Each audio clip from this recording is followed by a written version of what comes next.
বাংলাদেশের বাইরে পৃথিবীর বিভিন্ন প্রান্তে যেখান থেকে চ্যানেল আই দেখছেন, আপনাদের সকলকে সাদর আমন্ত্রণ তৃতীয় মাত্রা দেখবার জন্য। সাম্প্রতিক নানা বিষয় নিয়ে আলোচনার জন্য আমার সঙ্গে স্টুডিওতে রয়েছেন বাংলাদেশ জাতীয়তাবাদী দল বিএনপির চেয়ারপারসনের বৈদেশিক বিষয়ক কমিটির বিশেষ সহকারী এবং তিনি গণমাধ্যম বিষয় নিয়েও বিএনপির হয়ে কাজ করছেন ডক্টর সাইমুম পারভেজ। পৃথিবীর বিভিন্ন বিশ্ববিদ্যালয়ের শিক্ষকতা এবং গবেষণার সঙ্গে তিনি যুক্ত। আমার ডানে যিনি আছেন, পরিচয় দেবার দরকার নেই, অত্যন্ত জনপ্রিয় একজন উপস্থাপক, গণমাধ্যম ব্যক্তিত্ব ডক্টর আব্দুল নূর তুষার। স্বাগত আপনাদের দুজনকে তৃতীয় মাত্রায়।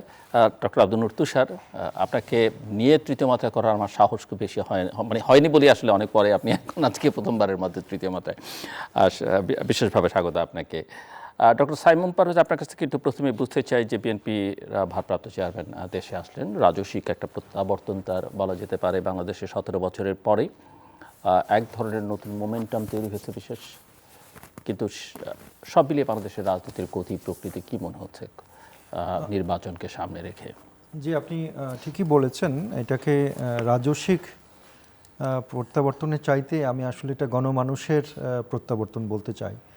কারণ এখানে আমি দেখেছি যে অসংখ্য সাধারণ মানুষ, শুধুমাত্র যারা বিএনপি করে তারা না, সাধারণ মানুষও এখান থেকে একটা আশার বাণী খুঁজে পাচ্ছেন। তার কারণ কারণ আমরা গত 1 বছর বা 1.5 বছরে বাংলাদেশে যে ধরনের রাজনীতি দেখেছি, সেটা এক ধরনের সহিংসতা বা মবক্রেসি যেটা আমরা বলছি, বা অস্থিতিশীলতার একটা রাজনীতি আমরা দেখেছি। এখান থেকে উত্তরণ পাওয়া এবং একটা স্থিতিশীলতার দিকে যাত্রা, একটা গণতান্ত্রিক শাসন ব্যবস্থা, এবং সেটা একটা স্থিতিশীল সবার জন্য একটা শাসন ব্যবস্থা, সেটা কেউ বিএনপি করুক বা না করুক, প্রত্যেক মানুষের জন্য, সেইটার একটা নিয়ামক হিসাবে তারেক রহমানকে এখন দেখা হচ্ছে, যেটা খুবই আশার কথা বলে আমরা মনে করছি বিএনপির পক্ষ থেকে। আপনি যদি তারেক রহমানের সাথে বিভিন্ন মানুষের সাক্ষাতের যে আগ্রহ সেটা দেখেন, একটা ঘটনা ঘটেছে যে কেউ রাজনীতি করেন না এরকম একটা যুবক কিভাবে তার সাথে সেলফি তুলতে চেয়েছেন, তিনি কাছে ডেকেছেন, একসাথে ছবি তুলেছেন। এই যে মানুষের, বিশেষ করে যারা পলিটিক্স করেন না, এই পলিটিক্যাল যে মানুষগুলো, তাদেরও একটা আগ্রহ তৈরি হয়েছে তার প্রতি। এবং আমার কাছে মনে হচ্ছে বিএনপি যে রাজনীতির কথা বলছে সামনের দিনে, তাতে আসলে শুধুমাত্র বিএনপির সমর্থক না, বরং পুরো বাংলাদেশের মানুষদের ইনকর্পোরেট করার একটা টেন্ডেন্সি কিন্তু আমরা দেখতে পাচ্ছি। এবং এইটার সাথে আমরা মনে করি যে তারেক রহমানের প্রত্যাবর্তন যুক্ত।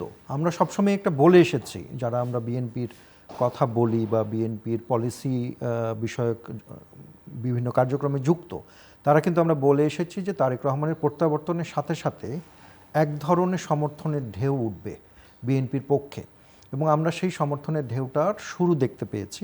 তার একটা বড় কারণ হচ্ছে, যেটা তিনি তার বক্তৃতাও বলেছেন, আমরা যেটা মৃদু স্বরে 2-1 বলার চেষ্টা করছিলাম, সেটা তিনি খুবই লাউডলি বলেছেন যে আই হ্যাভ এ প্ল্যান। তখন আই হ্যাভ এ প্ল্যান, এবং পরবর্তীতে আবার তিনি এসে বলেছেন উই হ্যাভ এ প্ল্যান। তার মানে তিনি সেই তার সিঙ্গুলার প্ল্যানটাকে তিনি প্লুরালে নিয়ে যেতে চাচ্ছেন। তো এই প্ল্যানগুলো নিয়ে আমরা মৃদুস্বরে অনেকেই কথা বলেছি, বিভিন্ন পলিসি সংক্রান্ত যে পরিবর্তন, কিন্তু সেই পলিসিকে তিনি রাজনীতির কেন্দ্রবিন্দুতে নিয়ে আসতে চাচ্ছেন। এবং আমার কাছে মনে হয় বাংলাদেশের সাধারণ মানুষও আসলে সেটাই চায়, যে এই ধরনের হানাহানি রাজনীতি বা সহিংসতা রাজনীতি আমরা ত্যাগ করে আমরা একটা পলিসি ভিত্তিক আমরা স্থিতিশীলতার রাজনীতি চাই। এবং সেটা শুরু আমার কাছে মনে হয় বেশ জোরালোভাবে তারেক রহমানের প্রত্যাবর্তনের মাধ্যমে শুরু হলো। এখন প্রশ্ন হচ্ছে যে অন্যান্য রাজনৈতিক দল, তারা কি এই পলিসি ভিত্তিক এবং জনগণের কাছাকাছি যে রাজনীতি, সেই রাজনীতি করবেন, নাকি গতানুগতিক সহিংসতা, গতানুগতিক নানা ধরনের হানাহানি, আগুন দেওয়া, মিডিয়ার ওপরে আক্রমণ, তারপরে এক ধরনের কি বলবো, যেটাতে সমাজের যে কাঠামো, রাষ্ট্রের যে কাঠামো, সেই কাঠামোর চাইতে পপুলিজম গুরুত্বপূর্ণ হয়ে দাঁড়ায়, বা সরকারকে বাধ্য করে যে কোনো একটা মব কোনো একটা সিদ্ধান্ত নিতে, সেখান থেকে পাল্টে তারা নতুন রাজনীতির যে কথা তারেক রহমান বলছেন, সেই দিকে তারা যাবেন কিনা সেটা তাদের সিদ্ধান্ত। এবং আলটিমেটলি এটা যখন নির্বাচন হবে, সেটা জনগণের সিদ্ধান্ত যে তারা আসলে কোনটিকে বেছে নিতে চাচ্ছেন। তারা কি মব কেন্দ্রিক যে চলমান এক ধরনের সহিংসতা, সেটাকে বেছে নেবেন, নাকি যে পলিসি কেন্দ্রিক স্থিতিশীলতা রাজনীতির কথা বিএনপি বলছে সেটি বেছে নেবেন? মিস্টার আব্দুল নূর তুষার, আপনি শুনছিলেন মিস্টার সাইমুম পারভেজের কথা। এবং মিস্টার তারেক রহমান যেটা বলছেন সেটা আপনি কি মনে করেন যে এর উপরে মানুষ আসলে কতখানি আস্থা রাখতে পারে? কারণ ক্ষমতার বাইরে থেকে কথা বলার ক্ষমতায় গিয়ে সেগুলো বাস্তবায়ন করা, অতীতে আমরা এই রেকর্ডটা খুব বেশি দেখিনি। আচার আচরণ, কথা, অঙ্গীকার সবই বদলে যায় এবং সাম্প্রতিককালে বাংলাদেশে যে অস্থিতিশীলতা রাজনৈতিক ক্ষেত্রে অনেক অনেকে এটাও মনে করেন যে জুলাই আগস্টের অভ্যুত্থানের পরে বাংলাদেশকে একটা ভিন্ন খাতে প্রবাহিত করবার বা নিয়ে যাবার একটা চেষ্টা সরকারের আশ্রয় প্রশ্রয়েও একটা রাজনৈতিক গোষ্ঠী করেছে এবং সেখান থেকেও আসলে বাংলাদেশের কতখানি মুক্তি মিলেছে। ডক্টর সাইমুর পারভেজ নির্বাচনের কথা বলছিলেন এবং নির্বাচন নিয়ে মানুষের মধ্যে আগ্রহ আছে, দীর্ঘকাল মানুষ ভোট দিতে পারেনি, কিন্তু একটা নির্বাচন, যে ধরনের নির্বাচনের প্রত্যাশা মানুষের, সেই নির্বাচন নিয়ে রাজনৈতিক দলগুলোর মধ্যে আমরা উৎসাহ দেখতে পাচ্ছি, কিন্তু নির্বাচনের যে আয়োজন, সরকার বা নির্বাচন কমিশনের একটা অবাধ, সুষ্ঠু, গ্রহণযোগ্য, অংশগ্রহণমূলক নির্বাচন বা শান্তিপূর্ণ নির্বাচন, সেই আয়োজনটা একেবারেই অনুপস্থিত। অনেক ঘটনা সাম্প্রতিককালে আমরা দেখেছি, মব কেন্দ্রিক সরকারের প্রতিক্রিয়া দেখেছি, আইনশৃঙ্খলা রক্ষাকারী বাহিনীর প্রতিক্রিয়া দেখেছি ঘটনা ঘটে যাওয়ার পরে। আগে তো নয়, এমনকি ঘটনা চলাকালেও তাদেরকে খুব একটা উদ্যোগী ভূমিকায় দেখা যায়নি। তো সব মিলিয়ে আমি আপনার কাছে শুনতে চাই। বেশ বড় একটা প্রশ্ন। প্রথম বিষয়টি হচ্ছে যে তারেক রহমান এবং তার দলের উপরে মানুষের আস্থা আছে কিনা, যে তারা ভবিষ্যতে দায়িত্বপ্রাপ্ত হলে যে রাজনীতির কথা বলছেন বা যে নীতিগুলির কথা বলছেন, যে প্ল্যানের কথা বলছেন, সেটা বাস্তবায়ন করতে পারবেন কিনা না করবেন কিনা, এই যে পরিকল্পনা, করবেন কিনা, পরিকি আকাশে উড়ে যাবে কিনা, কল্পনা মুক্তবে করে যাবে কিনা, প্রশ্নটা আছে হচ্ছে তিনি পারবেন কিনা। কারণ যিনি করতে চান তিনি তো এটা করবেন বলেন। এখন প্রশ্ন হচ্ছে যে তার সামনে চ্যালেঞ্জগুলি কি থাকবে এবং কি ধরনের বাধার মুখোমুখি তাকে হতে হবে। কেননা একটা পুরনো জগদ্দল সিস্টেম আমাদের এই সমাজের উপরে রয়ে গিয়েছে, যে পুরনো সিস্টেমের বেশ কিছু প্রতিফলন বা রিফ্লেকশন আমরা বর্তমানে রাজনীতিতে দেখতে পাচ্ছি এবং যেটি আমাদেরকে খুব একটা আশান্বিত করছে না, বরং অনেক ক্ষেত্রে আশাহত করেছে। কোথায় আশাহত এবং কোথায় আশান্বিত এই বিষয়টি বলি। প্রথমত, তিনি যে ফিরে এসেছেন অনেক দিন পরে, এই ফিরে আসাটা একটা আসার জায়গা এবং তার ফিরে আসাটা খুব একটা রাজসিক ছিল না, আসলে মানবিক ছিল। যেমন তিনি নেমেছেন, নেমে একটি বাসে চড়েছেন এবং তারপরে মানুষের দিকে হাত নাড়তে নাড়তে গিয়েছেন। তার চলাচলে তিনি নিজের ব্যাগ নিজে ক্যারি করেছেন, তিনি বড় আসনে বসেন নাই, তিনি তার ভাষণে খুবই সংযত ছিলেন। কোনো ধরনের কোনো পক্ষের প্রতি বিষোদ্গার করা বা কোনো ধরনের গ্রাজ কিংবা বিদ্বেষের কথা বলা কিচ্ছু ছিল না। খুবই ইতিবাচক এবং মাটির কাছাকাছি শব্দ দিয়ে সাজানো একটি ভাষণ ছিল এবং যেটি অনেকখানি তাৎক্ষণিক। এটি মানুষকে আশান্বিত করেছে। এখন তার উপরে আস্থা রাখবেন কিনা মানুষ, ক্ষমতার বাইরে আছেন বিষয়টি দিয়ে কিন্তু মানুষের আস্থার হিসাব হয় না। ক্ষমতার বাইরে থাকা লোককেই তো মানুষ আস্থায় নিয়ে ভোট দেয়। মানুষ আস্থার বিষয়টা বিবেচনা করে এইভাবে যে একজন ব্যক্তি নিকট অতীতে এবং দূর অতীতে তার যে রাজনীতি, সেই রাজনীতিতে তার ডেভেলপমেন্টটা মানুষ দেখে এবং কম বয়স থেকে আজকের বয়সে পৌঁছানো পর্যন্ত তার চলনে বলনে, ভাষায়, আচরণে, কথায়, পরিকল্পনায় কী পরিবর্তন এসেছে মানুষ সেটা বিবেচনা করবে। দ্বিতীয় বিবেচনা করবে তার দলের শক্তি। একটি বৃহৎ দলের বৃহৎ পদে থাকা মানুষ যখন কিছু বলেন, তখন সেই কথার পেছনে তার দলের ওয়েটেজ বা তার দলের যে বাটখারা, সেই বাটখারাটা থাকে, সে ওজনটা থাকে। এখন দেখতে হবে যে বিএনপিতে কারা বিএনপি করছেন এবং সেইখানে তার আশেপাশে যে নেতারা রয়েছেন তাদের ওজন কতটুকু। এবং তার আশেপাশে আমরা যাদেরকে দেখেছি তাদের অধিকাংশেরই দীর্ঘ রাজনৈতিক অভিজ্ঞতা রয়েছে এবং অধিকাংশ যারা তার আশেপাশে ছিলেন তাদের একটা আপাত ক্লিন রাজনীতিক ইমেজও রয়েছে। দু একজনের বিরুদ্ধে যে অভিযোগ নাই বা ছিল না তা নয়, কিন্তু বাংলাদেশের রাজনীতিতে, অতীতের রাজনীতিতে এই ধরনের অভিযোগ সকলের বিরুদ্ধে আছে। আমরা আশা করি যে তাদেরও পুরনো অভিযোগগুলি যে তারা মোচন করতে পেরেছেন সেটা তারা প্রমাণ করবেন। আমার কাছে মনে হয়েছে যে মানুষ আস্থা রেখেছে যে তার মধ্যে পরিবর্তনের আকাঙ্ক্ষা আছে এবং সেই আকাঙ্ক্ষা যে আছে সেটা তিনি তার আচরণ দিয়ে মানুষের সামনে তুলে ধরার চেষ্টা করেছেন। তিনি একজন পারিবারিক মানুষ হিসেবে ফিরেছেন, তার বিড়ালটাকে সাথে নিয়ে ফিরেছেন। আপনি দেখবেন যে বিড়াল নিয়ে আলোচনা হচ্ছে। আমার মেয়ে বলছিল যে একটা সংসদীয় আসন করা যায় কিনা, মিয়াও মেন সিং, মানে বিড়ালের একটা আসন, মিয়াও মেন সিং। তো সেইখানে জিবুকে দাঁড় করিয়ে দিলে সে নাকি পাশ করবে। এইটা কিন্তু এক ধরনের মানবিকতা, যে উনি একটা প্রাণীর প্রতি যত্ন নিচ্ছেন। এটা দিয়ে কি বুঝেছি আমরা, যে শুধু সাধারণ মানুষ নয়, তিনি একটা ছোট্ট পোষা প্রাণীকেও ভালোবাসতে চেষ্টা করছেন। এখন এগুলি সব পজিটিভ সাইন। এবং এরপরে যদি আপনি জিজ্ঞেস করেন যে বর্তমান রাজনীতির যে প্রবণতা, সেই প্রবণতা আমরা দেখতে পাচ্ছি যে বর্তমান রাজনীতিতে একটি বৃহৎ প্রবণতা দেখা দিয়েছে। 5ই আগস্ট পরবর্তী যে পরিবর্তনের আকাঙ্ক্ষা, সেই আকাঙ্ক্ষার চাইতে ব্যক্তিগত আসন লাভ, ক্ষমতার অংশীদারিত্ব লাভ, আগের সেই পুরনো রাজনীতিতে ভাগবাটোয়ারার ভেতর দিয়ে আসন ভাগাভাগির রাজনীতি, আদর্শ ভাগের রাজনীতি না, এটি আমাদের সামনে চলে এসেছে। সেই জায়গাতে আমি মনে করি যে বিএনপি যথেষ্ট সংযত আচরণ করেছে। যাকে তাকে নিয়ে যে কোনো দল বল নিয়ে তারা জোট তৈরি করার চেষ্টা করে নাই। তারা যাদেরকে নিয়েছে তারা মোটামুটি তরুণ রাজনীতিবিদ, এবং এখনো পর্যন্ত যাদের জন্য আসন ছেড়ে দিয়েছে তাদের রাজনৈতিক ঐতিহ্য আছে।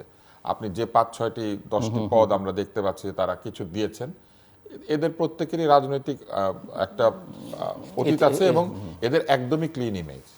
এদের নামে দুর্নীতির অভিযোগ নাই, এদের নামে বড় ধরনের কোনো সঠতা বা প্রতিশ্রুতি ভঙ্গের বিষয় নাই। হ্যাঁ, অনেকের পিতৃ পরিচয় নিয়ে আপত্তি থাকতে পারে, অনেকের আত্মীয়র পরিচয় নিয়ে আপত্তি থাকতে পারে, কে কার বেয়াই, কে কার মেয়ের জামাই, কিন্তু এইটা দিয়ে কিন্তু আসলে হিসাবটা হবে না। হিসাবটা হবে ব্যক্তি হিসেবে আপনি কে, আপনি কি করেছেন। সেই হিসেবে আমি মনে করি যে বিএনপি মিত্র বাছাইতেও বেশ সংযত আচরণ করেছে এবং তরুণদেরও তাদের দলে জায়গা দেওয়ার চেষ্টা করেছে এবং আসন বন্টনের ক্ষেত্রেও তারা এটা চেষ্টা করেছে। ফলে চেষ্টাটা তো দেখা যাচ্ছে।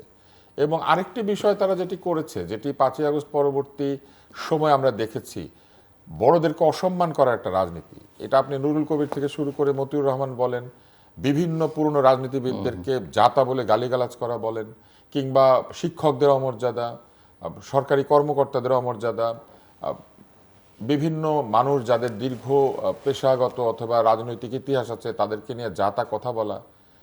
তার বক্তব্যটা তিনি শুরু করেছেন মুরব্বি ডেকে। এর মানে কি? এর মানে হচ্ছে সম্মানের রাজনীতি ফেরত দেওয়ার একটা চেষ্টা তার মধ্যে ছিল। তো সবকিছু মিলে আমি মনে করি যে একদিকে যেমন এক ধরনের আস্থার সংকট দূর হয়েছে তিনি আসার ফলে, আরেকদিকে রাজনৈতিক সংস্কৃতির পরিবর্তনের আকাঙ্ক্ষাটাও এসেছে। কিন্তু উল্টো দিকে আমরা কি দেখতে পাচ্ছি, আমি খুবই দুঃখ পেয়েছি যে অলি এবং কলি এরা যোগ দিয়েছেন একটা জোটে এবং তারা 8 দলকে 10 দলে পরিণত করেছেন। মনে হলে এইরকম যে 10 মিলি করি কাজ, নাহি লজ্জা নাহি লাজ, হ্যাঁ, ক্ষমতার মুড়ি ভাজ। তো ব্যাপারটা ওই রকম দাঁড়ালো। শেষ মুহূর্তে এসে তারা জোটে যোগ দিলেন কেন? 2 দিন আগে তারা অন্যদেরকে নমিনেশন দিয়েছেন, 2 দিন আগে তারা মানুষের কাছ থেকে কেউ কেউ টাকা তুলেছেন যে আমরা রাজনীতি করবো, আমাদেরকে টাকা দেন। 2 দিন আগে তারা বলেছেন তাদের আদর্শ থেকে কেউ তাদেরকে চ্যুত করতে পারবে না। 2 দিন আগে তারা শহীদ ওসমান হাদির আদর্শকে বাস্তবায়নের কথা বলেছেন। শহীদ ওসমান হাদির আদর্শকে এইটা যে আপনি পুরনো প্রাগৈতিহাসিক রাজনৈতিক কিছু দলের সঙ্গে যোগ দেবেন যাদের সঙ্গে আপনার দলের ম্যানিফেস্টো, আপনার দলের নীতি আদর্শ কোনো কিছুর মিল নাই। মিলটা কোথায়? শুধু 30টা আসন, 40টা আসন, 10টা আসন, 20টা আসন, আসন ভাগাভাগি, মানে 10টা হলে যাব না, 20টা হলে যাব। ফলে এই জায়গাতে আমার কাছে মনে হয়েছে যে মানুষ যেখানে প্রকৃতই আস্থা রেখেছিল, ভেবেছিল যে তরুণরা আমাদের রাজনীতিতে ইতিবাচক পরিবর্তন আনবে, উল্টো দেখা গেল তরুণরা বৃদ্ধদের মতো। জামাতের আমির বলেছেন যে অনেক দল তাদের সঙ্গে যোগ দিতে চাইছে কিন্তু তারা আর কাউকে এখন নিতে পারছে না। ইতিমধ্যে আমরা দেখেছি যে প্রাক্তন বিএনপির সংসদ সদস্য যিনি মুক্তিযুদ্ধ মেজর আখতারুজ্জামান, মুক্তিযোদ্ধা রফিকুল ইসলাম, তারপরে এখন তো কর্নেল অলি, বীর বিক্রম, মুক্তিযোদ্ধাদেরও টানছেন, জুলাই যোদ্ধাদেরও টানছেন, তরুণদেরও তারা টানতে পাচ্ছেন। যদি এইভাবে তারা ব্যাখ্যা করেন, তারা যে কোনো মূল্যে বিজয়ী হতে চান। আমরা বারবার এই দিক থেকে দেখছি যে বীর মুক্তিযোদ্ধারা এখানে যোগ দিয়েছেন। বীর মুক্তিযোদ্ধাদের মধ্যে থেকে 2, 3, 4 জন কিন্তু সকল মুক্তিযোদ্ধাকে রিপ্রেজেন্ট করেন না। কেননা যে বৃহৎ দলটির বিরুদ্ধে তারা নির্বাচন করছেন বিএনপি, সেটার প্রতিষ্ঠাতাই তো একজন বীর মুক্তিযোদ্ধা শুধু না, সেক্টর কমান্ডার, জেড ফোর্সের কমান্ডার এবং পরবর্তীতে বাংলাদেশ সামরিক বাহিনীর অধিনায়ক এবং তারপরে বাংলাদেশের প্রেসিডেন্ট। ফলে সেই জায়গাতে তারা এই 2-3 জন কোথায় চলে গিয়েছেন আমি এটাকে বড় করে দেখি না। আমি তো বরং এটা জামাতের পতন দেখি। জামাতে ইসলাম এদেরকে ডাকছে মানে কি, জামাত তার পুরনো ইতিহাসকে পরিষ্কার করার চেষ্টা করছে। এটা অনেকটা making up the old history and creating camouflage of what they did in 1971। যারা গিয়েছেন তাদের সমালোচনা যেমন আছে, তাদেরকে নিয়ে কিন্তু বরং এই বৃহৎ জোটটি, তারা যে 10 দলের একটা জোট করেছেন, যেখানে 9টাই আসলে কোনো দল না, তো এবং যেখানে তাদের আদর্শিক অমিল আছে, কোথায় কোথায় আছে সেটা আমি বলতে পারবো। তো সেই জায়গাতে যখন কলি এবং অলি যোগ দিয়েছেন, আমার তখন মনে হয়েছে, কলি বলছে বুঝতেই পারছেন, শাপলা কলি, যে কলির জন্য তারা এইরকম সংগ্রাম করলেন, আমাদেরকে বললেন যে জুলাইয়ের চেতনাতে বাংলাদেশকে নতুনভাবে নির্মাণ করা হবে। তারা যে জোটে যোগ দিয়েছেন সেই জোট কি জুলাইয়ের চেতনাতে বাংলাদেশকে নির্মাণ করবে, নাকি ধর্মের যে ইনসাফ এবং ধর্মের যে নির্দেশ সেই অনুযায়ী বাংলাদেশকে নির্মাণ করবে? এই প্রশ্নের কি মীমাংসা হয়েছে? সেই প্রশ্নের মীমাংসা ছাড়াই সেখানে ধর্ম কতখানি আছে সেটাও আরেকটা বড় প্রশ্ন। ধর্ম নিশ্চয়ই আছে, কারণ ধর্মের নাম তো তাদের দলের সাথে আছে।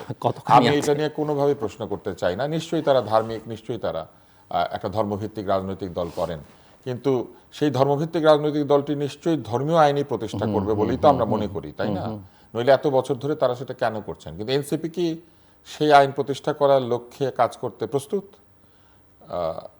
অলি সাহেব কি প্রস্তুত? অলি সাহেবকে আমার দুঃখই লাগে, উনি যে আসনে উনি নির্বাচিত হতেন সেটা আমার গ্রামের বাড়ির আসন। আমার দুঃখই লাগে যে তাকে আমার এলাকার লোকজন ভোট দিয়েছিল। এইবার তিনি কি বলে গিয়ে ভোট চাইবেন? ওইখানে উনি কার জন্য এসেছেন, কেন এসেছেন, ওনার কোন আদর্শ, কোন পরিচয়টা ওনার বড়, মুক্তিযোদ্ধার পরিচয় নাকি এই মিত্রতার পরিচয়, কোনটা বড়? ওনারা আসলে এগুলোর উত্তর দিতে পারবেন না। ফলে এমন একটা অবস্থা দাঁড়িয়েছে যেখানে দুইটা রাজনীতি এখন আমাদের সামনে পরিষ্কার। একটা মধ্যপন্থী লিবারেল রাজনীতি, যেখানে একটি বৃহৎ রাজনৈতিক দল সকলকে সাথে নিয়ে মধ্যপন্থা অবলম্বন করে সবার আগে বাংলাদেশকে রেখে রাজনীতি করার চেষ্টা করছে, যাদের কাছে বাংলাদেশ ফার্স্ট। পাশাপাশি আরেকটি জোট আমরা দেখতে পাচ্ছি যেখানে ইন্টারেস্ট ফার্স্ট। এটা বললে আমার কাছে মনে হবে যে আমি কোনো একটা পক্ষ নিয়ে নিচ্ছি, কিন্তু ডেফিনেটলি যারা এই বৃহৎ জোটে যোগ দিয়েছেন তাদের মধ্যে আদর্শিক অমিল আছে, পরিষ্কার আদর্শিক অমিল আছে। সেই আদর্শিক অমিল রেখে কেউ যখন কোনো জোটে যোগ দেন তাহলে বুঝতে হয় যে এখানে তাদের যোগ দেওয়ার একমাত্র কারণ হচ্ছে ক্ষমতায় যাওয়া, আসন পাওয়া এবং সুবিধাদি পাওয়া। এবং এই সুবিধার রাজনীতি, এই পুরনো বন্দোবস্ত, এইটা দূর না করেই তারা পুরনো বন্দোবস্তকে আরও শক্তিশালী করে দিলেন, তারা সুবিধার রাজনীতিতে যোগ দিলেন। এবং এই সুবিধাবাদের যে রাজনীতি, সেইটার বিপরীতে তারেক রহমান কতটুকু স্থান নিতে পারেন এটা আমরা দেখব নির্বাচনের পরে। আমার কাছে মনে হয়েছে এটা তার সবচেয়ে বড় চ্যালেঞ্জ, কারণ এই সুবিধা যারা চায় তারা তার কাছে গিয়ে হাজির হবে, এবং সুবিধা যারা পায় নাই তারাও তার কাছে গিয়ে হাজির হবে, এবং তারা একটা চাপ সৃষ্টি করবে যে আপনি পুরনো জায়গায় থাকেন, আমাদেরকে সুবিধা দেন, আমরা আপনাকে জয়ী করেছি।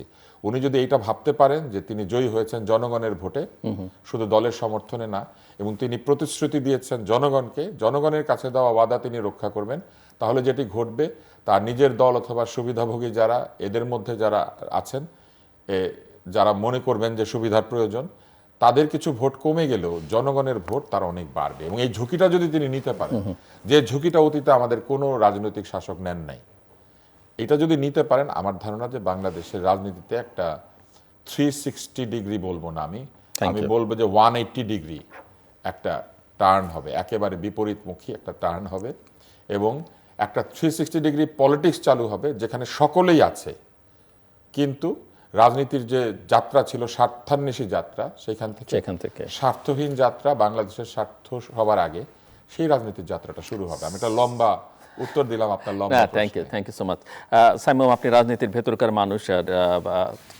সক্রিয় রাজনীতির বেশ খানিকটা বাইরের মানুষ আব্দুল নূর তুষার, এবং আপনি তার কাছ থেকে শুনছিলেন। সো আমি আপনার রিফ্লেকশন ওনার এই বক্তব্যের প্রেক্ষিতে কি সেটা একটু বুঝতে চাই, এবং একই সঙ্গে আপনি খানিকটা ইঙ্গিত করছিলেন এই যে মিডিয়া হাউসগুলোর উপরে আক্রমণ, এই যে কালচারাল অর্গানাইজেশনগুলোর অফিসগুলোতে আগুন ধরিয়ে দেয়া, এই যে দীপু চন্দ্র দাসকে যেভাবে হত্যা করে পুড়িয়ে মারা হলো, হঠাৎ করে পরিবেশ কিন্তু খুব একটা ছিল না, ওসমান হাদিরকে হত্যা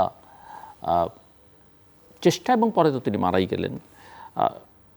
সব মিলিয়ে আপনার কি মনে হয় যে পরিস্থিতি থেকে, ওই পরিস্থিতি থেকে, অন্ধকার পরিস্থিতি থেকে বাংলাদেশকে বের করে আনা যাচ্ছে, এবং সেখানে সরকার আসলে খুব একটা উদ্যোগী, উৎসাহী ভূমিকা পালন করছে, এবং এখনও ইনকিলাব মঞ্চ 8 বিভাগই এখন তাদের নানা রকমের কর্মসূচি নিয়ে তারা হাজির হবার চেষ্টা করছেন, এবং এক ধরনের নাছরবন বান্দা টাইপ আমি বলবো যে।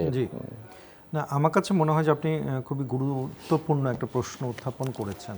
বিশেষ করে আমাদের যে সরকার, ইন্টারিম গভর্নমেন্ট যা আছেন, এবং যার শাসনামলেই আমাদের এই ইলেকশনটা হবে, তাদের তত্ত্বাবধানেই হবে। আমরা দেখেছি রিসেন্ট টাইমে, এবং আমি আরেকটা কনসার্নও আলোচনা করতে চাই, যে মিস্টার রহমান যেদিন তারেক রহমান ঢাকা এসেছেন, সেদিন তার এক ধরনের নিরাপত্তা ব্যবস্থা আমরা দেখেছি। আপনি জনগণের ভালোবাসার কথা বলছিলেন, কিন্তু সামগ্রিক রাজনৈতিক পরিস্থিতিতে এক ধরনের নিরাপত্তা ঝুঁকিও তার আছে বলে অনেকেই মনে করে থাকেন, যে কারণে একটা নিরাপত্তা ব্যবস্থা করা হচ্ছে। কিন্তু প্রথম দিন যাওয়ার পর থেকে কিন্তু প্রতিদিনই মনে হচ্ছে যে তার নিরাপত্তা ব্যবস্থাটা বেশ দুর্বল এবং ঝুঁকিপূর্ণ। না, দেখুন, একটা রাষ্ট্রের যে কোনো গুরুত্বপূর্ণ মানুষেরই বলুন না, সাধারণ মানুষেরই বলুন, তাদের যে জীবনের যে নিরাপত্তা দেওয়ার দায়িত্ব হচ্ছে সরকারের। আমরা যদি এই শুধুমাত্র আমাদের নেতা অ্যাক্টিং চেয়ারম্যান তারেক রহমানের কথা আমরা যদি নাও বলি, আমরা যদি এর আগেও দেখি যে সাধারণ মানুষের জীবনের যে নিরাপত্তা, প্রতিষ্ঠানের যে নিরাপত্তা, সেটা করতে শুধুমাত্র এই সরকার ব্যর্থ হয়েছে সেটা না, বরং তাদের যে উইলিংনেস আছে সেটার তারা প্রকাশও ঠিকমতো করেনি। আমরা দেখেছি যে বিভিন্ন সময় যারা একটু ভিন্ন মত অবলম্বন করেন, ভিন্নভাবে ধর্মকে পালন করেন ইত্যাদি নানা ধরনের গোষ্ঠীর ওপরে হামলা হয়েছে। আমরা দেখেছি যে নারী ক্রিকেটারদের উপরে হামলা হয়েছে, কনসার্টগুলোতে হামলা হয়েছে, মাজারে হামলা হয়েছে ইত্যাদি বিভিন্ন জায়গায় হামলা হয়েছে। এগুলো কিন্তু সবসময়ই এক ধরনের বাংলাদেশের যে ইসলাম যেভাবে বাংলাদেশে পালিত হয় সেটা তো এক ধরনের সিনক্রেটিক, নানা ধরনের নানা ইন্টারপ্রিটেশনের ইসলাম এখানে মানুষ পালন করে। সবসময় কিছু না কিছু ছোটোখাটো কনফ্লিক্ট ছিল, কিন্তু রাষ্ট্র যে দায়িত্বটা পালন করে যে এই কনফ্লিক্টগুলো সবসময় আলাদা করে রাখতে পারে, রাষ্ট্রের পৃষ্ঠপোষকতাতেই আমরা দেখি যে তারা এক ধরনের একটা রোল প্লে করে যাতে মানুষ তার নিজের পছন্দ অনুযায়ী তার ধর্মটা পালন করতে পারে, তার মতামতটা দিতে পারে। তো আমরা এতদিন ধরে কিন্তু বাংলাদেশে এটা দেখেছি। হঠাৎ করে এটা কেন একটা সেকশন হঠাৎ করে এম্পাওয়ার্ড হয়ে গেল কেন, এবং এম্পাওয়ার্ড হলে সেটাকে সরকার তো আমরা দেখেছি তারা নিয়ন্ত্রণ করা তো দূরের কথা, বরং এক ধরনের এনকারেজমেন্ট আমরা দেখেছি যে সরকারের পক্ষ থেকে এটা ছিল। এবং এইটার কারণে সরকারের দিক থেকে তো প্রথমে মবকে মব বলতেই তারা চাননি, যতদিন পর্যন্ত না একদম শেষ পর্যায় পর্যন্ত তাদের উত্থান হলো। তো এই কারণেই এই যে প্রেশার গ্রুপের নামে হচ্ছে মবকে এম্পাওয়ার করা, এই এম্পাওয়ার করার মাধ্যমেই পুরো বাংলাদেশে এক ধরনের অস্থিতিশীল পরিস্থিতি কিন্তু তৈরি হয়েছিল, বা এখনও এক ধরনের পরিস্থিতি কিন্তু আমরা দেখেছি যে আছে। তা দেখেন, আমরা যারা হচ্ছে শিক্ষকতা করি বা আমরা গবেষণা করি, আমরা জানি যে কোনো দেশের সমাজে যে কোনো বাইনারি ডিভিশন কোনো ভালো কথা না। সবসময় কিছু হচ্ছে গ্রে জোন থাকতে হয়, ব্ল্যাক অ্যান্ড হোয়াইট ভালো না। কিন্তু বাংলাদেশের রাজনীতিতে এখন যে পরিস্থিতি এসে দাঁড়িয়েছে, আমরা দেখেছি যে সুস্পষ্টভাবে, যেটা আমাদের যে সহ আলোচক উনিও বলেছেন, সুস্পষ্টভাবে এখন আমাদের বাধ্য করা হচ্ছে একটা পজিশন নিতে।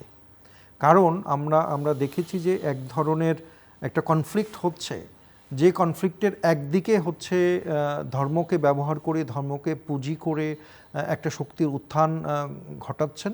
এখন কিছু কিছু রাজনৈতিক দল এটার পিছনে রয়েছেন, আবার কিছু শক্তি তারা মব হিসাবে বলেন, তৌহিদি জনতা হিসাবে বলেন ইত্যাদি, তারা সামনে রয়েছে, কিন্তু তাদের মধ্যে একটা কানেকশন আছে, এটা আমরা বুঝতে পারি।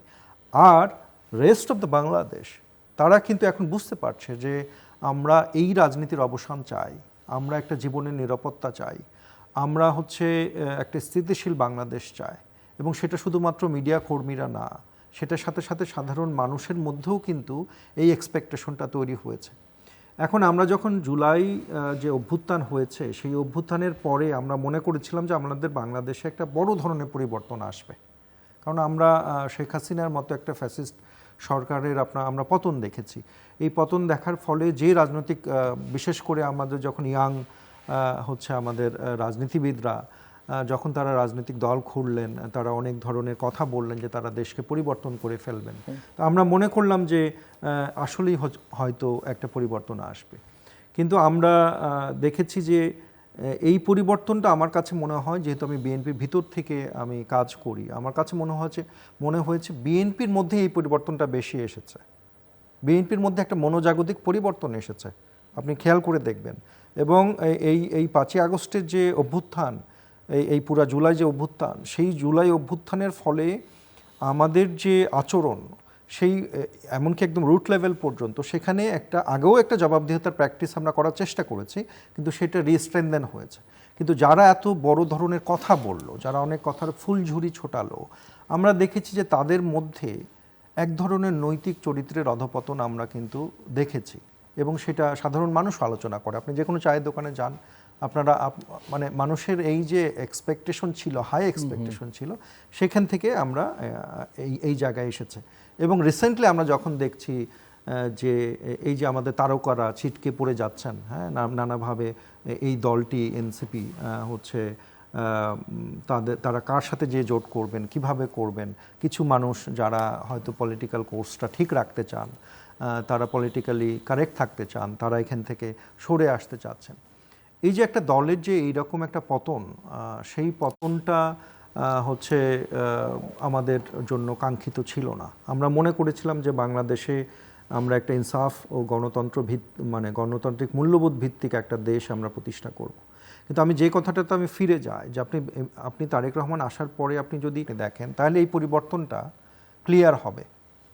একটা বুর্জোয়া দল হিসাবে এবং এক ধরনের ক্যাপিটালিস্ট একটা সিস্টেমের মধ্য থেকে আমরা তো প্রথাগত দল, কিন্তু প্রথাগত দল মেইনস্ট্রিম দলের মধ্যে থেকেও আমরা পরিবর্তন আনার চেষ্টা করছি। আপনি দেখেন যে উনি হচ্ছে জেবুর কথা বললেন, অ্যানিম্যাল ওয়েলফেয়ারের কথা বললেন, তারেক রহমান কিন্তু প্রাণ এবং প্রকৃতি এটা নিয়ে কাজ করছেন এবং এটা আমাদের প্রতিও নির্দেশ রয়েছে যে আপনারা বৃক্ষরোপণ বলেন, আপনার বর্জ্য ব্যবস্থাপনা বলেন, আপনারা নদীর ওই খাল খনন পানি প্রবাহ বলেন বা পরিবেশ বিষয়ক যে কোনো ধরনের মানে যদি উদ্যোগ হয়। আমি একটা ছোট্ট ঘটনা বলি, এটা আমি কোথাও বলিনি, এই প্রথম বলি, এটা থেকে বুঝতে পারবেন তার ইন্টারেস্টটা।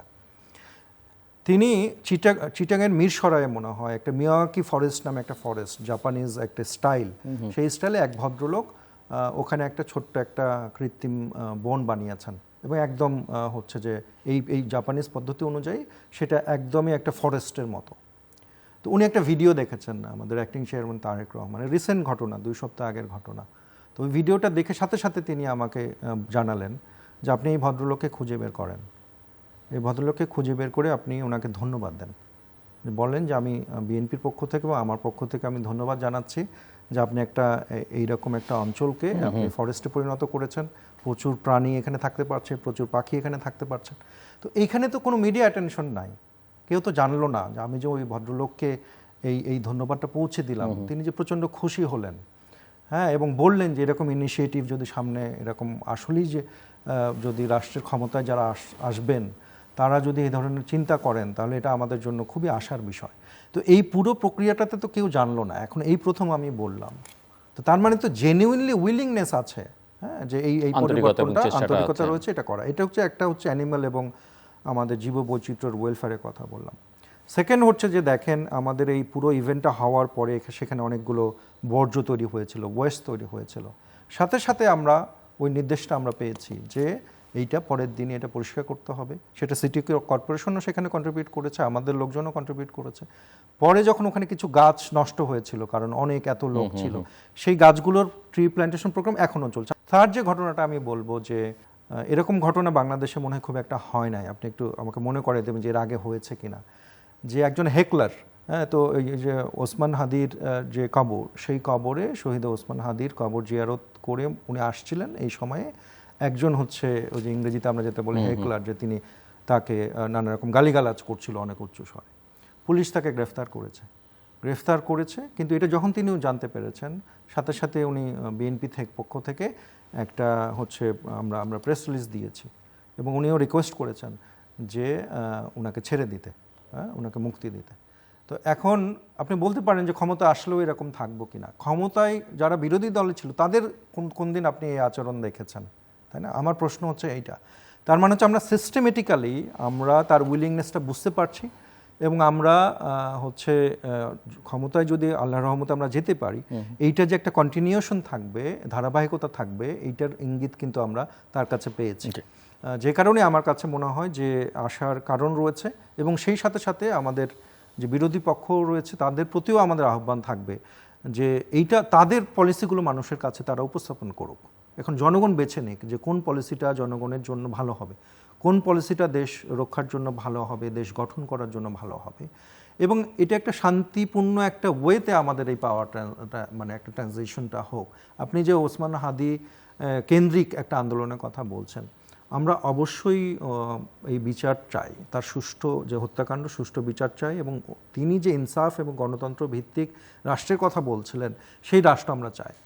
কিন্তু আমরা যেটা চাই না সেটা হচ্ছে যে তার হত্যাকাণ্ডকে কেন্দ্র করে একটা রাজনীতি হোক এবং সেই রাজনীতির মাধ্যমে নির্বাচনকে পেছানোর নানা রকম ষড়যন্ত্র হোক এবং সেই রাজনীতির মাধ্যমে দেশে আবার এক ধরনের অশান্ত পরিস্থিতি তৈরি করা হোক এবং মানুষের যে জনজীবন সেই জনজীবনে এক ধরনের ভোগান্তি তৈরি হোক, সেটা আমরা চাই না। অর্থাৎ আপনারা যারা আন্দোলন করছেন তারা অবশ্যই আন্দোলন করার আমাদের অধিকার রয়েছে এবং আমরাও সেটা চাই, কিন্তু এই আন্দোলনের ফোকাসটা হওয়া উচিত সুষ্ঠু বিচারের দিকে, অন্য কোনো দিকে না। সেটাই সেই আশাবাদ আমি ব্যক্ত মিস্টার আব্দুল নূর তুষার, আমরা বা শুভ আকাঙ্ক্ষা বা শুভ শক্তির কথা শুনলাম, কিন্তু অশুভ শক্তির যে বিচরণ এবং নানা সময় নানা ইস্যু সামনে এনে এক ধরনের আবহ তৈরি করবার চেষ্টা, সেটা আমরা শুরু থেকে দেখছি। আমরা নির্বাচন তো অনেক পরের ইস্যু আসলো, তার আগে যে সংস্কার নিয়ে শুনলাম, ঐকমত্যের নামে দেখলাম, জুলাই চার্টারের ইস্যু দেখলাম, বিচার, ট্যাগিং, কিছু হলেই আমরা ফ্যাসিস্টকে বিতাড়িত করেছি, কিন্তু কিছু হলেই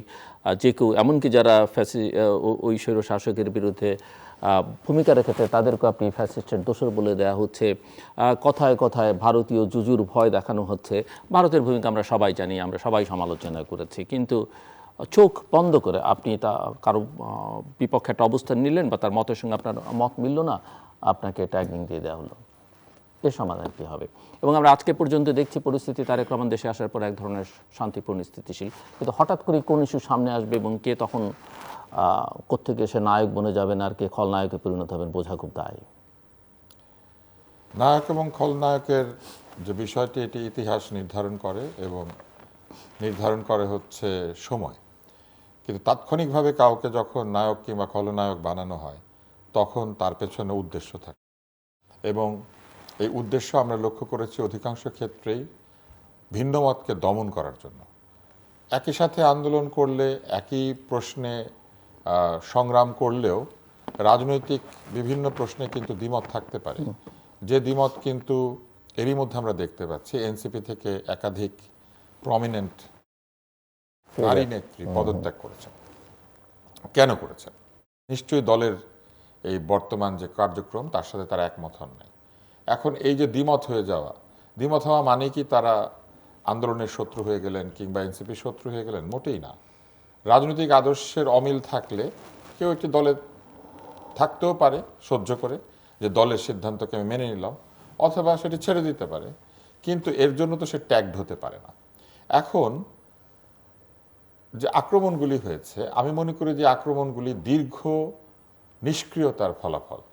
আমার মনে আছে যে যখন এই ইন্টারিম গভর্নমেন্ট ক্ষমতায় আসলো তখন প্রধান উপদেষ্টা নিজেই বলেছিলেন যে তিনি নিরাপদে সবাইকে রাখবেন। তিনি বলেছিলেন সমালোচনার অধিকার মুক্ত, যত খুশি সমালোচনা করা যাবে। তিনি এটাও বলেছিলেন যে যা কিছু ভালো আমরা মনে করি সেটা যেন করি, অনেককে তিনি বলেছিলেন। তো তাহলে আমি যেটা ভালো মনে করি আমি সেটা করতে পারবো। আমি যদি মনে করি যে সমালোচনা করা প্রয়োজন এবং এটা ভালো হবে, আমি সেটা করতে পারবো, কারণ মুক্ত সমালোচনার অধিকারও আছে, আবার আমি কিছু ভালো ভাবলে সেটাও করার অধিকার আছে। এবং একই সাথে তিনি বলেছিলেন নিরাপত্তার ব্যাপারটা নিরাপদে তিনি রাখবেন, সবাই নিরাপদে থাকবে, আইনের শাসন প্রতিষ্ঠা করবেন। আমার মনে আছে হিন্দু কমিউনিটিকে এনে বলেছিলেন যে আইনের শাসন থাকলে আপনাদের এত অভিযোগ করতে হবে না। হ্যাঁ, এবং আমরা দেখলাম যে এই ক্ষেত্রে সরকার সক্রিয় ভূমিকা রাখলো না, সরকার প্রোঅ্যাক্টিভ হলো না, সরকার রিঅ্যাক্টিভ হয়ে গেল। কেউ গিয়ে ভাঙতে শুরু করলে 1-2 ঘন্টা পরে সরকারি লোকেরা গিয়ে সেইখানে তারা মাথায় হাত বুলাচ্ছেন, প্রতিবাদ করছেন, নিন্দা করছেন। অনেক জায়গাতে এই ধরনের আচরণকে সমর্থনও করা হয়েছে, বলা হয়েছে এটা ক্ষোভের বহিঃপ্রকাশ, এটা মানুষের দীর্ঘ সময়ের এই যে চেপে রাখা ক্ষোভ সেটা বের হয়ে এসেছে, মানুষের উপর যে নির্যাতন সেটার উত্তর মানুষ কিভাবে দেবে। আমরা দেখেছি মবকে প্রেশার গ্রুপ হিসেবে খুবই দায়িত্বশীল ব্যক্তি তিনি বলেছেন যে মব হচ্ছে প্রেশার গ্রুপ। এখন এই যে প্রথম আলো, ডেইলি স্টার, উদীচি, ছায়ানট অথবা অন্যান্য যে জায়গাগুলিতে ছোট বড় আক্রমণ হয়েছে, যার মধ্যে খুবই ভয়ঙ্কর আক্রমণ হয়েছে প্রথম আলো এবং ডেইলি স্টারে, এটা কি মব ছিল নাকি প্রেশার গ্রুপ ছিল? এর উত্তর কি কেউ দিয়েছে? এটা কিন্তু দেয় নাই। এবং একজন সম্পাদক তিনি বলেছেন যে তিনি গাড়ি চেয়েছিলেন সেখানে যাওয়ার জন্য, তিনি সেখানে হাজির হয়ে এটাকে বন্ধ করার চেষ্টা করার কথা বলেছিলেন, কিন্তু সরকারের কিছু দায়িত্বশীল ব্যক্তি নাকি এই ব্যাপারে তেমন গা করেন নাই। তাহলে কে নিষ্ক্রিয় ছিল? কারা নিষ্ক্রিয় ছিল? দমকল বাহিনী মানুষজনকে নামিয়ে নিয়ে আসছে একটি অগ্নিকাণ্ডে আক্রান্ত ভবন থেকে নিচে কিছু লোক বাধা দিচ্ছে, অথবা তারা নেমে আসার পরে তাদেরকে গালিগালাজ করছে, এই কাজ করতে দেওয়া হচ্ছে কেন? এটা কিন্তু আসলে কোনো উত্তর নাই। আপনি তবলা এবং হারমোনিয়াম ভাঙতে শুরু করবেন কি কারণে? তবলা এবং হারমোনিয়াম স্বৈরাচারের পক্ষে কি করেছে? কেউ গান গেয়ে থাকলে আপনি বলেন যে কোন গানটা খারাপ গেয়েছে, কোন গানটা দিয়ে স্বৈরাচারকে তারা স্ট্রং করেছে। আমি দেখলাম যে না, এমনি তো সামগ্রিকভাবে তো সরকারের তো একটা ইয়ে আছে, যেমন ধরেন প্রাইমারি স্কুলগুলোতে এখন ওই গানের শিক্ষক নেওয়া যাবে না, খেলাধুলার শিক্ষক নেওয়া যাবে না, তাদের তো এখন শরীর গঠনের সঙ্গে আন্দোলনের কি শত্রুতা? শরীরচর্চা শিক্ষক কি শত্রুতা তার যে আন্দোলন ব্যর্থ করার কিংবা স্বৈরাচারের দোসর হওয়ার? তাই না? একদিকে তারা সরকারের কিছু পদত্যাগী উপদেষ্টা, আমার মনে আছে যে বলেছিলেন সামরিক প্রশিক্ষণ দরকার মানুষের, সেইখানে সাধারণ শরীরচর্চার প্রশিক্ষণ বন্ধ করে দেওয়া হয়েছে। তো পেটমোটা লোকেরা সামরিক প্রশিক্ষণ নেবে, পেটমোটা বাচ্চারা, তাই না? তো এটা তো হওয়ার কথা না। তার মানে অনেক স্ববিরোধিতা আমরা লক্ষ্য করেছি, এবং এই স্ববিরোধিতার কারণে আপনি যে আনপ্রেডিক্টেবল একটা সিচুয়েশন বলেছেন সেটা তৈরি হয়েছে। অর্থাৎ মানুষ বুঝতে পারছে না কালকে কি হবে, পরশু কি হবে, কোথা থেকে কি ঘটে যাবে। এই যে অনিশ্চয়তা, এই অনিশ্চয়তাই এই মুহূর্তে বাংলাদেশের একটি বিরাট চ্যালেঞ্জ। কারণ এই অনিশ্চয়তার মধ্যে বিনিয়োগ বন্ধ, এই অনিশ্চয়তার মধ্যে প্রবৃদ্ধি কমে আসছে, এই অনিশ্চয়তার মধ্যে মানুষ জরুরি সিদ্ধান্ত ছাড়া অন্য কোনো সিদ্ধান্ত নিচ্ছে না। অনেক মানুষ দেশ ছেড়ে চলে যাওয়ার চেষ্টা করছেন। যারা দেশের বাইরে আছেন, তারা যারা দেশে ফিরতে চাইতেন, অনেকেই তাদের পরিকল্পনা বদল করে তারা বিদেশে স্থায়ী হয়ে যাওয়ার কথা চিন্তা করছেন। আমরা শুনেছিলাম যে বিদেশ থেকে নাকি হাজার হাজার মেধাবী, লক্ষ লক্ষ মেধাবীরা সব বাংলাদেশে ফিরে এসে শত শত বাঁধ তৈরি করবেন, তাই না? ভাটিতে বাঁধ তৈরি করে উজানের পানি নিয়ে আসবেন। কোন পদ্ধতিতে আনা যায় আমরা জানি না, কিন্তু আমরা কিন্তু এগুলো শুনেছি। সেখানে আমরা দেখলাম একজন রাজমিস্ত্রিও ফিরে নাই। তো এইটা তো আমাদেরকে হতাশ করেছে, এবং এই সব কিছু মিলিয়ে মনে হয়েছে যে এক ধরনের নিষ্ক্রিয়তার ফলেই, সরকারের তরফ থেকে নিষ্ক্রিয়তার ফলে আজকের এই অনিশ্চয়তা তৈরি হয়েছে। এই অনিশ্চয়তা থেকে মানুষের মুক্তির একটাই জায়গা, সেটা হচ্ছে নির্বাচন। নির্বাচিত একটি সরকার আসলে সেই সরকারের কাছে আমরা প্রতিদিন জবাব চাইতে পারবো। সেই সরকারের লোকেরা নিশ্চয়ই গিয়ে গণমাধ্যমে ঢুকে পড়বেন না এবং মানুষের বাক স্বাধীনতা রোধ করার চেষ্টা করবেন না। এবং জুলাই সনদে যেখানে পরিষ্কার বলা হয়েছে মানুষের কথা বলার অধিকারের কথা, যে কথা তারেক রহমান তার বক্তৃতায় বলেছেন কথা বলার অধিকার নিশ্চিত করা হবে, সেইখানে কিছু লোক কথা বলেছে বলে অন্যদেরকে ট্যাগ করছে। যেমন টকশোতে এসে কেউ কেউ কথা বলেছে, কেন এই কথা বললো, কেন তাদের কথা পছন্দ হলো না, সেজন্য তারা শত্রু। আপনার কথা আমার অপছন্দ হতে পারে, আমার কথা আপনার অপছন্দ হতে পারে, কিন্তু এই অপছন্দের কথাগুলি আমরা সামনাসামনি বসে বলতে পারবো, সেই জন্যই তো জুলাইয়ের আন্দোলন হয়েছিল। নাকি এইরকম হয়েছিল যে একদল লোক যারা কথা বলতে পারতো না তারা কথা বলবে, আর আরেক দল লোক যারা কথা বলতো তখনও পারে নাই, এখন কিছু পেরেছিল, তারা কথা বলতে পারবে না? যেমন আমি আমার নিজের কথা বলতে পারি, আমি শেষের 5 বছর টেলিভিশনের সকল অনুষ্ঠানে অলিখিতভাবে আমাকে অংশ নেওয়া থেকে বিরত রাখা হয়েছিল। কেন রাখা হয়েছিল? কারণ আমি সমালোচনা করতাম। তার আগের 5 বছরে আমাকে সমস্ত মিডিয়া প্রতিষ্ঠান থেকে আমি যাতে কাজ করতে না পারি সেজন্য বের করে দেওয়ার চেষ্টা করা হয়েছিল। কেন? কারণ আমি সমালোচনা করেছিলাম। তার আগের 5 বছরে আমার ব্যবসা প্রতিষ্ঠানগুলিকে গুটিয়ে আনতে হয়েছে, আমাকে ছোট করে ফেলতে হয়েছে অনেক। এর কারণ কি? কারণ সরকারের দুর্নীতির সঙ্গে যুক্ত না হলে এই ব্যবসাগুলি করা যাবে না। আমি একদম উদাহরণ দিয়ে বলতে পারবো যে কোথায় কোথায় দুর্নীতির কারণে আমাকে চলে আসতে হয়েছে, আমি কোনো ধরনের ওইখানে কাজ করতে পারবো না, আমি জানতে পেরেছি।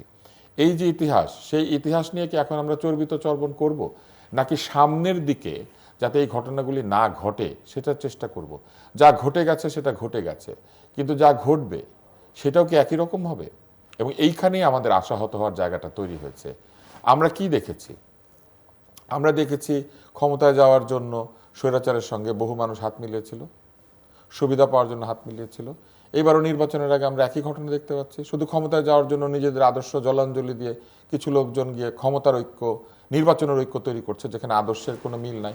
আপনি আমাকে বলেন, এনসিপির নারী অংশসহ এনসিপি কিন্তু এই বক্তব্যের বিরোধিতা করেছিল যে 5 ঘন্টা নারী কাজ করবে, নারী সংসারে গিয়ে রানী হবে, নারী 3 ঘন্টা কাজ না করলেও বেতন পাবে, এইরকম কিছু বক্তব্য এসেছিল না?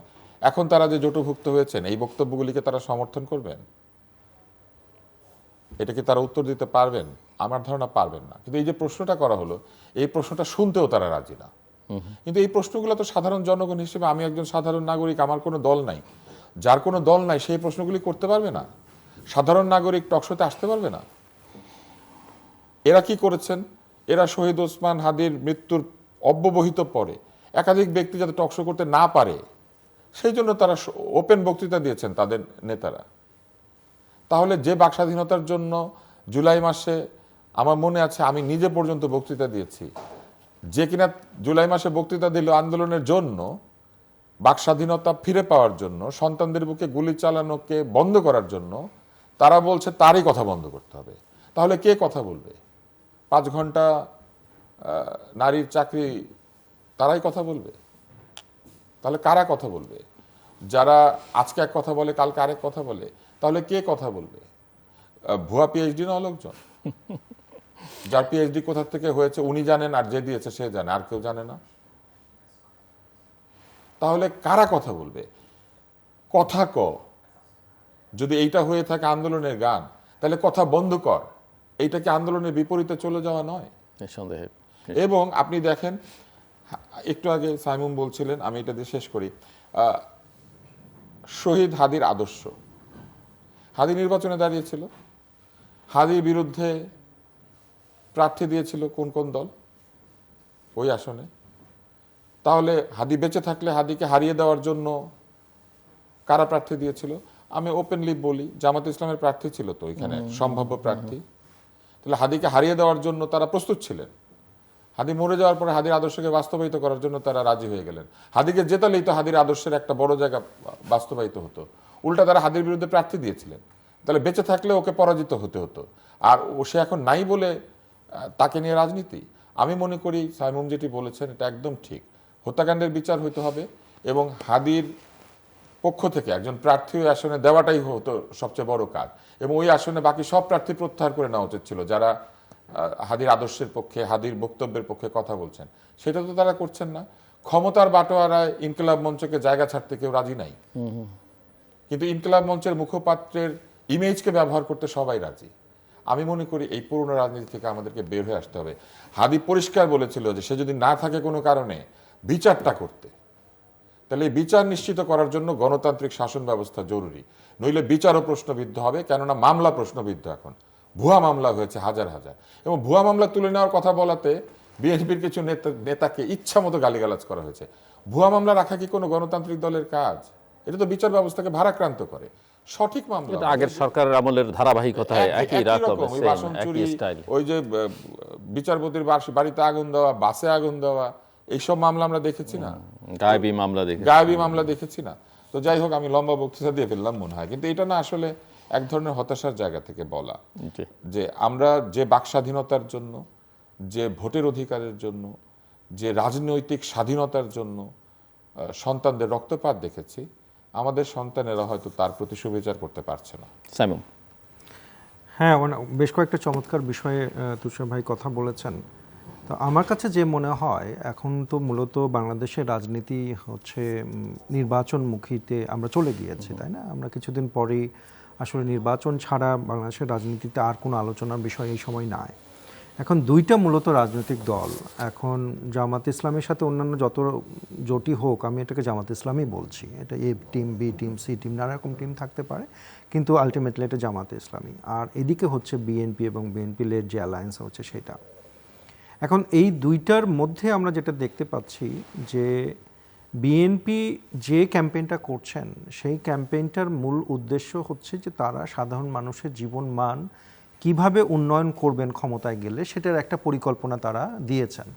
এর আগে তারা 31 দফার পরিকল্পনার কথা বলেছেন, সেখান থেকে 31 দফা থেকে আমরা এখন প্রায় 10টির মতো, 8টি 9টির এরকম একটা জায়গা নিয়েছি। এর মধ্যে 2টি মানে পরিকল্পনার কথা আমরা বারবার বলি, সেটা হচ্ছে ফ্যামিলি কার্ড এবং কৃষক কার্ড। তো আমরা যখন ফ্যামিলি কার্ডের কথা বলছি, ফ্যামিলি কার্ড খুব যদি আমি সংক্ষেপে বলি, যে আইডিয়াটা হচ্ছে যে বাংলাদেশের মানুষের মূল সমস্যা, বিশেষ করে দরিদ্র এবং হতদরিদ্র মানুষের, সেটা হচ্ছে তারা খাবারের জোগাড় করতে যে আর কোনো কাজ করতে পারেন না। তো আমাদের আইডিয়াটা হচ্ছে বিএনপির পক্ষ থেকে এবং আমাদের অ্যাক্টিং চেয়ারম্যানের আইডিয়াটা হচ্ছে, আমরা যদি অন্তত তাদের চাল ডাল তেল এই যে নিত্য প্রয়োজনীয় যে খাদ্য সেইটা যদি ব্যবস্থা আমরা করে দিতে পারি, রেশনিংয়ের মতো এক ধরনের 50 লক্ষ দুস্থ, দরিদ্র এবং হতদরিদ্র পরিবারকে আমরা প্রথমে শুরু করতে চাচ্ছি। মান্থলি আমরা 2000 থেকে 2500 টাকা ইনফ্লেশনে যেটা যে দাঁড়ায়, হ্যাঁ, মুদ্রাস্ফীতি যদি হয় তাহলে 2500 পর্যন্ত আমরা অ্যাফোর্ড করতে পারবো। আমরা যখন এই প্ল্যানটা দিলাম তখন সাথে সাথে জামাত ইসলামী হয়তো আরেকটা প্ল্যান দিতে পারতো, সেটা তারা না করে তারা করলো কি যে এইটা কেন অবাস্তব সেই কথাটা চারিদিকে আপনি দেখেন, এই আলোচনা করছে এটা একটা স্ক্যাম নাকি ইত্যাদি ইত্যাদি। তো আমরা তো হিসাব করে দেখাচ্ছি 50 লক্ষ কার্ড যদি আমরা 2000 করে দিই তাহলে আমাদের মাসে হয় 1000 কোটি টাকা, 12 মাসে হয় 12,000 কোটি টাকা। আমাদের যে গভর্নমেন্টের বর্তমান যে সিস্টেম সেই বাজেটের মধ্যেই আমরা যে সোশ্যাল ওই যে সেফটি নেট যেটা আমাদের রয়েছে সেই সোশ্যাল সেফটি নেটে এই অর্থ বছরেই বরাদ্দ হচ্ছে 1,16,000 কোটি টাকা। তো আমার এখানে লাগছে 12,000 কোটি টাকা। আমি যদি এই ম্যানেজমেন্টটা ঠিকমতো করতে পারি তাহলে এটা তো কোনোভাবেই হচ্ছে সরকারের কোনো বাজেট ঘাটতির কোনো পসিবিলিটি নাই, বরং আমরা খুব সহজেই মানুষের কাছে এটা পৌঁছাতে পারছি। এটা আরেকটা জিনিস খুব ইন্টারেস্টিং, এটার নর্মালি হয় কি আমরা বরাদ্দ দিই কীভাবে, আমরা বরাদ্দ দিই লোকাল মেম্বার চেয়ারম্যানের মাধ্যমে অথবা ব্যুরোক্রেসির মাধ্যমে, যেখানে উপজেলার একজন অফিস থেকে আপনাকে নিতে হবে, সেখানে দুর্নীতিগুলো হয় সবসময়, ডিস্ট্রিবিউশনে হয়, বন্টনে হয়। যে কারণে আমরা যেটা টেকনোলজি ইউজ করে আমরা করতে চাচ্ছি যে প্রত্যেকের একটা করে কার্ড থাকবে। আপনার যে ডেবিট কার্ড, ক্রেডিট কার্ড সেটা তো আরেকজন, আমি তো অ্যাক্সেস করতে পারবো না সেখানে।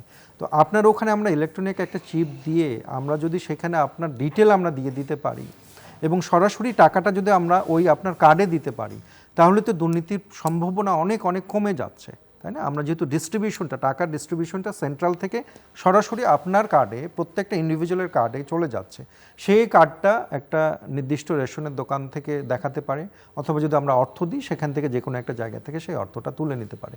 এই যে সিস্টেমটা সেটা কিন্তু আমরা করতে চাচ্ছি আমরা ফ্যামিলি কার্ডের মাধ্যমে, কৃষক কার্ডের মাধ্যমে। এভাবে কৃষকদের জন্য নির্দিষ্ট সুবিধা, এটাও ইন্ডিভিজুয়ালি প্রত্যেকটা কৃষক কি চাষ করছেন সেটা আমি সেন্ট্রালি আমরা জানতে পারছি, সেই অনুযায়ী তাকে আমি পরামর্শ দিতে পারবো, সে কখন ফসল কাটবে, কোন সারটা দিবে ইত্যাদি নানা রকম যে সেটা দিতে পারবো। তার ঋণের ব্যবস্থাটা হবে, তার সেচের ব্যবস্থাটা হবে।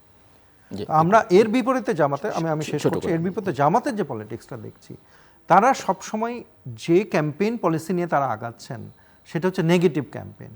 তারা কখনো বলেন না যে তারা নারীর উন্নয়ন কিভাবে করবেন, তারা কর্মঘণ্টা বাড়ানো তো দূরের কথা, তারা কমায় দিতে চান, তারা গানের শিক্ষক, শরীরচর্চা শিক্ষক ইত্যাদি থাকবে না। আর আমরা উল্টা কথা বলছি, আমরা বলছি আরও আমরা ল্যাঙ্গুয়েজ শেখাতে চাই, আমরা আরও ইনস্ট্রুমেন্ট শেখাতে চাই, মিউজিক্যাল ইনস্ট্রুমেন্ট শেখাতে চাই, আমরা স্পোর্টকে বাধ্যতামূলক করতে চাচ্ছি, আমরা ক্রীড়াকে একটা বাধ্যতামূলক এক ধরনের কারিকুলামের মধ্যে নিয়ে আসতে চাচ্ছি এবং ক্রীড়াকে পেশা বানানোর চিন্তা করতে চাচ্ছি। যারা পেশা বানাতে চায় তাদেরকে এক ধরনের ইনসেন্টিভ দেওয়ার চেষ্টা করছি।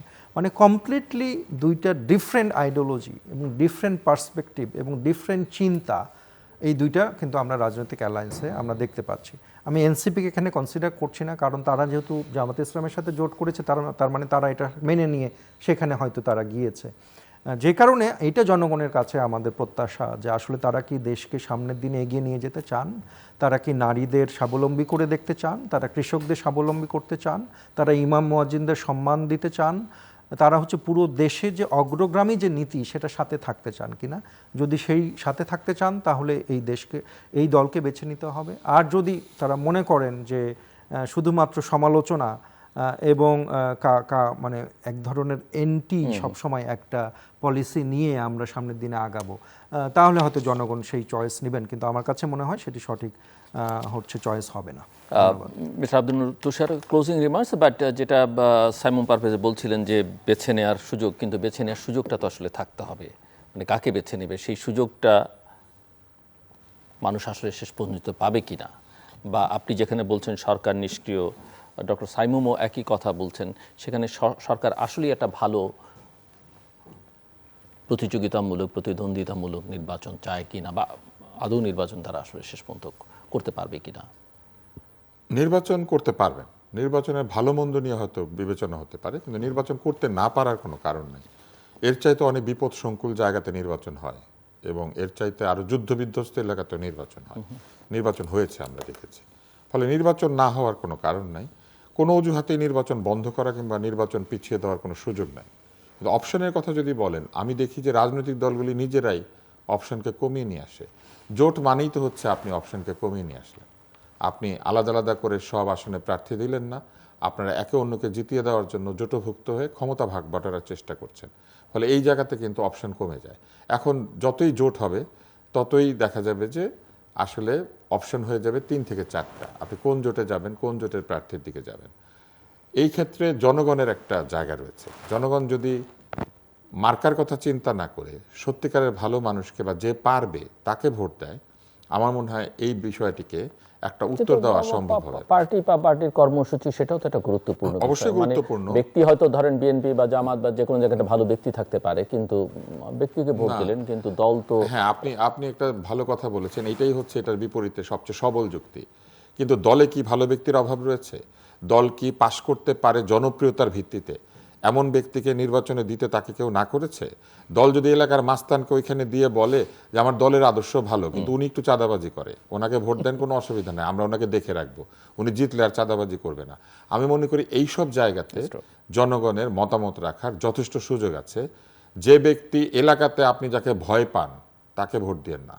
যে ব্যক্তিকে আপনি এলাকাতে ভালোবাসেন, যিনি সুবিচার করেন, যিনি অন্যের জমি বাড়ি দখল করেন না, যিনি গুন্ডা বাহিনী নিয়ে আপনাকে শাসান না, যিনি অন্য ধর্মের লোককে বলে দেন না ভোট দিতে আসবি না, এমন লোকদেরকে ভোট দেন।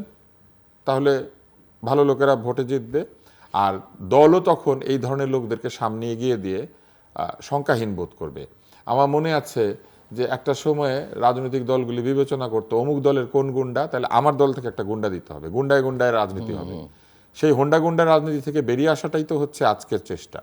এবং যেটা আমি লক্ষ্য করেছি, এইবার তারেক রহমান যখন ফিরে এসেছেন, আমরা হাজার হাজার হোন্ডার ভিড় দেখি নাই, কিন্তু এটা কিন্তু একটা ভালো sign. This is a good sign. এত হোন্ডা দিয়ে আমরা কি করব? হোন্ডা একটা ব্র্যান্ড যদিও, কিন্তু লোকে মোটর বাইক বলতে হোন্ডা বলে। তো এই হোন্ডা গুন্ডার রাজনীতি থেকে তো আমরা বের হওয়ার চেষ্টা করছি। তাহলে জনগণের হাতেই সুযোগটা আছে। জনগণের সুযোগকে সীমিত করে দেওয়ার জন্য বিভিন্ন জোট চেষ্টা করে। যত বড় জোট, মানুষের চয়েস তত কমে আসে। কেননা জোটের সুযোগ নিয়ে দলগুলি তাদের এমন ক্যান্ডিডেটকে ওইখানে গছিয়ে দেয় যে ক্যান্ডিডেট এমনিতে ভোট পেতেন না, কিন্তু জোটের কারণে ভোট পাবেন। তাই আমি মনে করি যে মানুষের এবার বিবেচনা করা উচিত ভালো প্রার্থী কোন দল দিয়েছেন, এবং সেই ক্ষেত্রে একটা হচ্ছে প্রার্থীর বিবেচনা, দ্বিতীয় বিবেচনা হচ্ছে দলের আদর্শ কি, দল এইবার কি বলেছে, আমাকে কি ডেলিভার করবে, এবং সেই কি পয়েন্ট দল ব্যাখ্যা করতে পারছে কিনা। একটু আগে সাইমন যেরকম বললেন যে আমরা এইভাবে করতে চাই, এই ব্যাখ্যাটা তাদের কাছে আছে কিনা।